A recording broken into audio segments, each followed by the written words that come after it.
실리프팅은 노화가 시작된 3, 40대에서 어느 정도 탄력을 갖고 있으면서 얼굴에 적당한 살이 있고 광대가 작은 사람에게 효과적입니다. 안녕하세요. 실로스 클리닉 의사 박형근입니다. 오늘은 저희 병원의 실리프팅을 위해 찾아오시는 분들이 가장 많이 물어보는 질문을 모아서 오해와 진실을 영상에 담아봤습니다.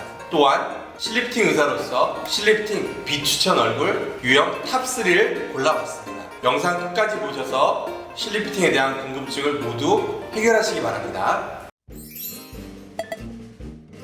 이름은 참 많이 들어보셨을 것 같아요. 실리프팅 말 그대로 실을 이용해서 피부를 끌어들이는 시술입니다. 끝이 뭉툭한 바늘 피부에 삽입될 때 혈관의 손상이 적고 위험도가 낮은 캐뉼라로 의해서 의료용 실을 넣어서 피부 속에 넣어서 결국 넣고 빼는 방법이 시술입니다. 절개가 아닙니다. 때문에 흉터가 없습니다. 성분에 따라서 녹는 실하고 안 녹는 실의 성분을 하지만 가급적 요즘은 녹는 실을 사용하고 그 다음에 모양에 따라서 일자형 아니면 가시가 있는 형에 따라서 종류가 다양한 게 특징입니다.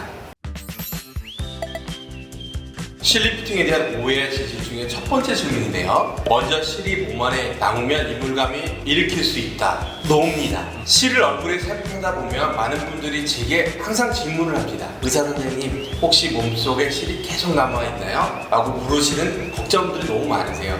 하지만 저희는 녹는 실을 사용해서 인체에 무해하고 시술 후 2개월부터 3개월이 지난 과정에서 천천히 흡수가 되기 시작해서 6개월에서 8개월이 되면 거의 다 흡수가 되는 안전한 실을 사용하고 있습니다. 그래서 몸속에 남아있는 이물감에 대해서는 전혀 걱정할 필요가 없습니다.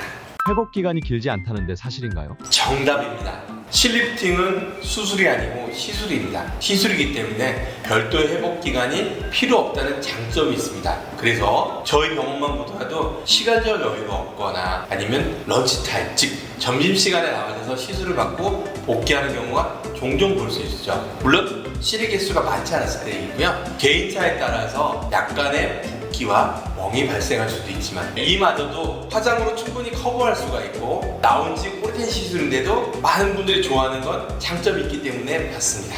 내성이 따로 생기진 않나요? 네, 이것도 정답입니다. 우리는 내성이 적습니다. 실리프팅은 보톡스처럼 약물을 주입하는 게 아니고 의료기기를 인체에 삽입하는 겁니다. 단순히 주입을 통해서 피부를 콜라겐을 생성시키는 방법이 아니라 내성에 대한 걱정을 하실 필요는 없고요. 치명적이지 않지만 시술 후 출혈이나 멍이 일시적으로 생길 수 있는 부작용이 있긴 합니다. 하지만 통상 이것도 3일에서 7일 정도면 회복되고 정말 가끔 생기는데요. 실이 튀어나온 경우가 있습니다. 이때는 실을 커팅해주면 간단히 해결할 수 있는 겁니다. 그리고 가끔 실이 비쳐 보이거나 아니면 피부에서 울퉁불퉁하게 딤플 현상이 생길 수 있는데요.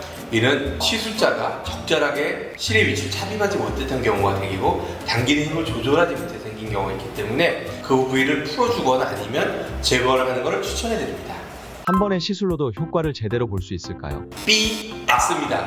욕심은 금물. 물론 한 번에 큰 효과는 거짓말이고요. 녹는 실은 피부의 볼륨을 끌려올려서 6개월에서 8개월 정도 흡수가 되니까 1년 정도 효과를 갖게 됩니다. 그러면 재시술합니다. 재시술은 환자들이 부담 가졌으면 안전하다는 얘기죠. 그렇기 때문에 주기가 1년 정도 갖게 되고요. 영구적인 효과가 아니기 때문에 한 번에 큰 효과를 본다고 하는 건 거짓말이죠. 그래서 많이 당기는 것보다는 적절하게 당기는 거라고 생각하시게 됐고, 그 다음에 유지기간이 시간이 가면 갈수록 천천히 흡수가 되면서 결과가 서서히 내려가기 때문에 갑자기 펑 하고 원위치로 돌아가지 않습니다. 한 번의 시술로 영원히 가지 않는다. 그러니까 너무 극대화된 결과를 기대하는 것보다는 주름이 싹 펴져서 주름이 없어진다. 그건 거짓말이겠죠. 주름이 어느 정도 개선된다고 생각하시면 되기 때문에 만약 한 번의 시술로 마치 주름이 싹 펴지는 것처럼 광고하는 경우인데 이거는 과대 광고입니다.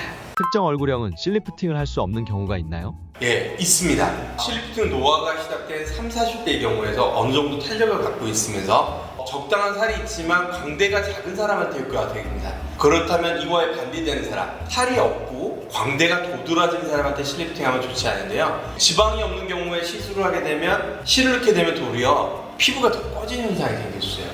그리고 지방이 없기 때문에 실이 비쳐 보일 수 있기 때문에 좋은 경우가 아니고 광대가 너무 큰 경우 광대가 너무 큰 경우는 지방이 이동해서 광대가 더 도드라질 수 있기 때문에 광대가 너무 큰 경우도 좋지 않습니다. 그래서 그런 경우 실리프팅을 했는데 예쁘지 않죠. 그러면 환자분도 힘들고 의사도 힘들 수 있기 때문에 항상 조심을 해야 되는 것입니다.